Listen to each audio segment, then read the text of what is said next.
guys, welcome to Co-Parenting with a Narcissist 101. I'm Kate. Thank you so much for subscribing and welcome to my new subscribers.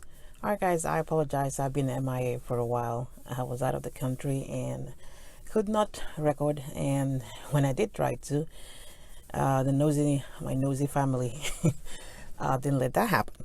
Alright, but I apologize. I'm back, and we're going to start off today with narcissist and the secret codes. It's co-parent with a narcissist and secret code. This is when a narcissist says something to you to make you feel some type of way, and then they actually mean something different.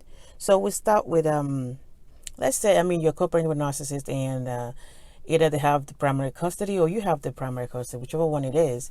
But they can make comments of the kids like the kids don't look they look messed up, which of course indirectly trying to tell you that the kids are you're not taking care of the kids, or when the kids visited you, you didn't do what you need to do with the kids, so the kid look a mess.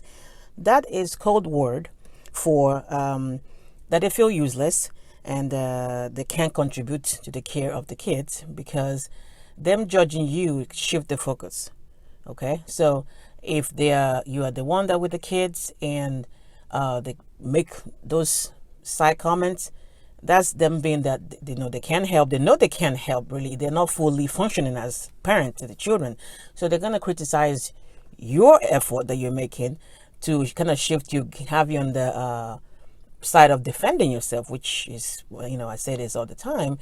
Once you start defending nonsense, then you give credit or you give validation to the nonsense.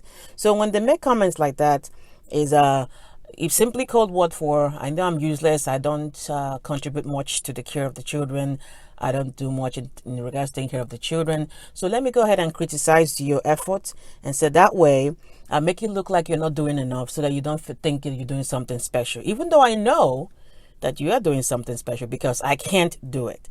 So but if I criticize you, have you on defense, it makes you go around and around in the wheel trying to fix this thing that you think you're not doing enough. Kind of like the same thing you have when you're living with them, where they make you feel like you're not doing much. This is them, of course, projecting the nonsense in their head onto you. So you're constantly on this wheel, spinning around and around, going nowhere because they don't intend you to go anywhere. So the next one is like, let's say, they make comment about the kids' grades. This is whether, like I said, live with you or your kids visit you. They make comment about the grades. They make comments about this. They might just log in, into the school. Students, the school have the access for every parent, so they might just go there. Not that they're going to particularly pay attention to what the kid is doing. They're going over there to source for information to come back at you. And this, like I said, primarily if the kids you have primary custody and the kids visit the narcissist, but it can be that way. So this is maybe if the kids visit, it's half and half, and the kids visit them half the week or whatever. So at some point, the kids are there when they have school, or they might need to take them to school, something like that. So they'll make reference to the kid's grade. Like I said, they go on there not to go see how well my child is doing. No, they're going on there to go find source for information of what to criticize you with. So they come back with the kids' grades are slipping, and this might be like you have maybe 4 tests or whatever. Maybe the kids got like an 80 and the other ones were like 100. I'm just giving an example here of how ridiculous it is.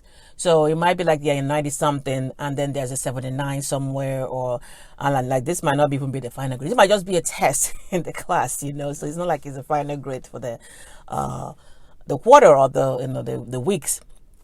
So they come at you with that. Oh, the kids' grades are slipping, and this and that, and this is code word for I know I'm not an active participant in the kids education.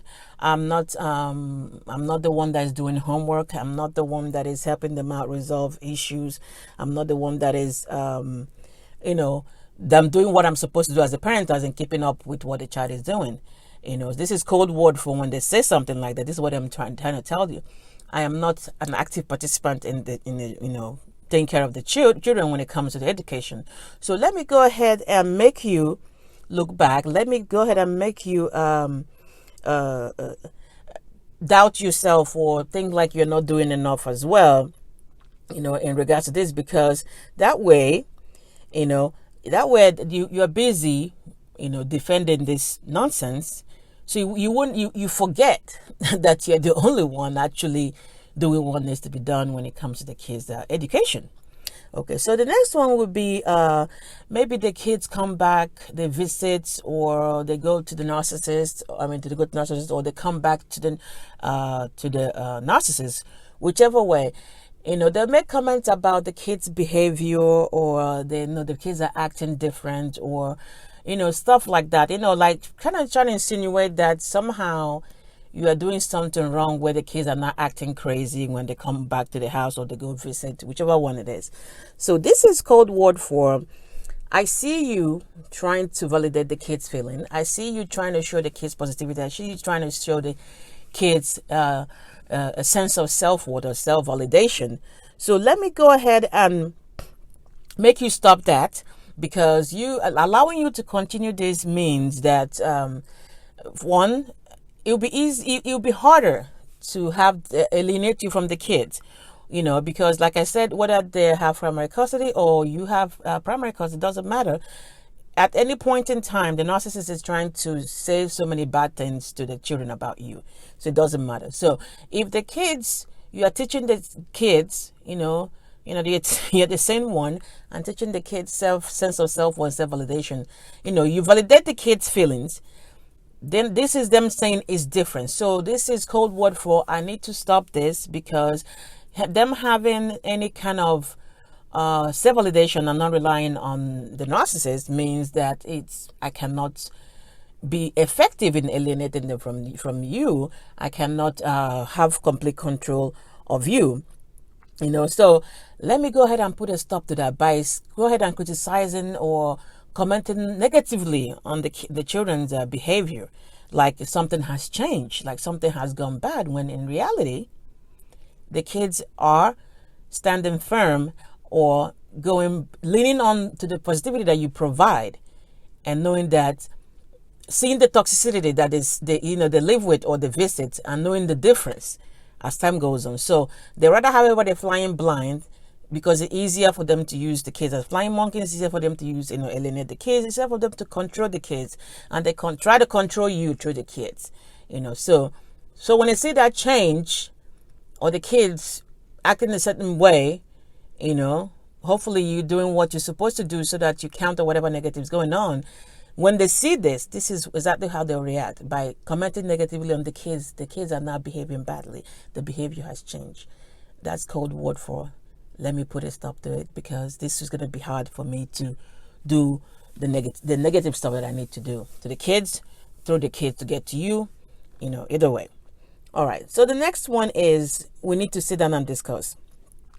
The need to sit down and discuss is code word for, I need fuel. I need a source of supply. It doesn't matter if they have another supply. I need a source of supply. I need supply from you.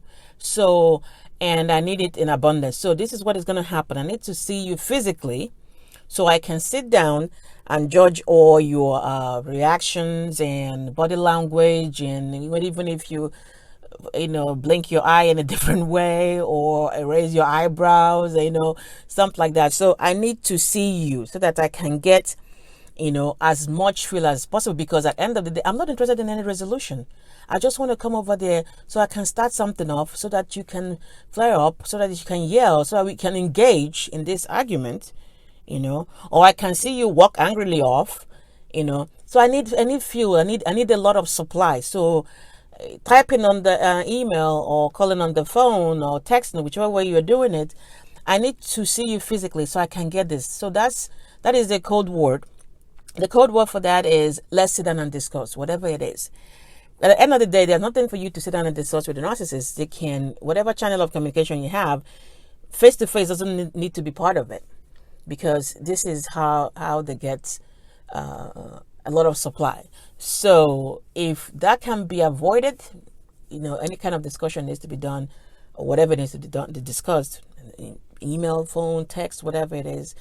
But once they say, let's meet and discuss something that could easily be communicated through all these other channels, yes, That's what they're looking for. They're looking for a lot more supply, negative supply probably, because they already have whoever supply they have going on. So they're coming to get you to get the rise out of you and get all the reaction, whether words, your body language, everything. That's what that is. So the next one would be what are your plans? What are your plans about whatever? So I'm asking, to see I'm asking this question so that I can see what I need to sabotage in your plans. That's what I'm asking. So they're not asking genuinely to see, oh, okay, so you're going over there and on Tuesday and Thursday. Oh, okay, so that you guys and the kids will be gone. So stuff like that. No, that's not what they're asking this for. They're asking this to see. Let me plan ahead to see what argument I need to stage to cause, to make sure that I sabotage whatever plan that you have. So I need to plan ahead. So that way, obviously, the end game is to hurt you. So let me go ahead and get the information from you, whatever your plans are, so that I can, effectively do something I need to do, whether I'm going to abandon the kids that day or something like that, or maybe they're supposed to stay with me and then you're supposed to go get something done. So that day I'm going to back out or find some reason. That way you are stranded with the kids. You don't know what to do with the kids because that wasn't the plan. So that's the code word for what are your plans? No, you never discuss your plans with the narcissist. You do not volunteer information about your life with the narcissist. Even if when it involves the kids, you don't, like I said in one of my videos, end up surprising the kids, because once you say something, best believe that they will find some way to sabotage that. That's what they live for. That is what they live for. So the next one I have is, they come up with a comment like this. I have to take the kids to so and so, or I wanted to take the kids to so and so place on Tuesday or something like that, but I'm sure that you will not let them go. Somebody approaches you with, I want to take the kids to, I don't know, let's pick McDonald's. I want to take the kids to McDonald's or something like that, but I know that you will not approve. Okay, that's code word for I have no plans whatsoever to take the children to McDonald's. I already plan to take myself and whoever it is I'm taking with to McDonald's. But because I want to make sure I flip off this responsibility to you of the kids not being there, let me go ahead and come up with this statement of telling you that I plan to take them, but I know that you will not go. Because if I wanted to take the kids to the McDonald's, I could have planned to take them to McDonald's the time that I have possession of the kids. But I'm not going to do that, because I'm going to plan it out the time that you have the possession of the kids. So that way, I could blame all this on you. You'll be the reason that the kids did not go to McDonald's. Because you see, I had all these plans to take the kids to McDonald's. So I'm going to go ahead and shift the blame on you so that it looks like I made effort.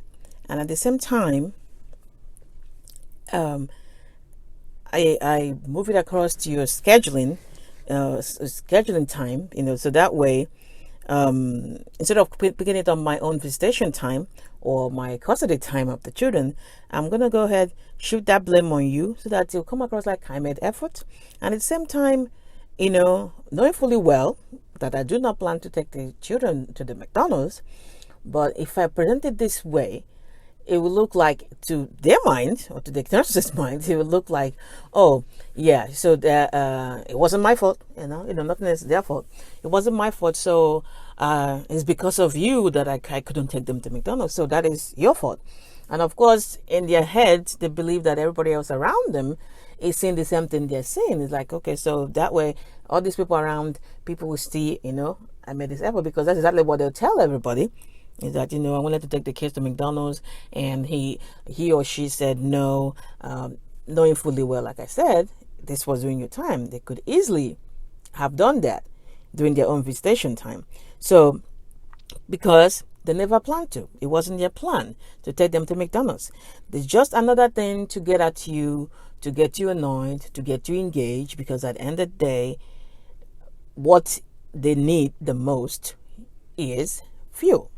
They need supply. So that's what they're going to do. If they're going to do all that planning and do all that rubbish and tell you that is just to get you to engage, and so you guys can start the back and forth then. So summary here is, try as much as you can not internalize certain things that the narcissist says about you, about being a parent, or taking care of the children or whatever when they visit you. It doesn't. Don't try not to internalize that, because everything they say, everything they do has an agenda. So everything they say is to get at you. So don't internalize it, because it's rubbish. So I'm gonna do this is I think I'm gonna do this as part 1. So because part 2, we can read through these codes, so that way when they hit you with one of these, you're like, okay, this is what you're trying to say. So that way you don't start internalizing the nonsense that they said, because it is nonsense. That's what it is. And if somebody's criticizing you as a parent, when you know fully well that they're not even, if they're making a list of people that are parenting, that they're not even on that list to begin with, but they'll come and criticize you. Why? So that you start defending yourself. If you defend yourself, it means they got you. Understand? They got you. It means you're defending yourself, defending nonsense. When they've moved you out of you being completely secure and you knowing the fact that, grounded in fact, they move you out of that. You're now starting to defend something that that is fact. They've won. That's exactly what they're trying to do. So when they throw some of these at you, go read behind, look in there, you'll be code word for something, and then you proceed accordingly. All right, guys. Please like, share, and subscribe. Comment. Let me know what you think, and I'm glad to be back so we can continue on this journey. Sorry, it's a long video. I apologize. Well, hey, I haven't had videos in a while, so I'm trying to make up for all of it in one video. All right, take care, and of course, get your mind right, get your mind together, and everything else will fall into place. Take care.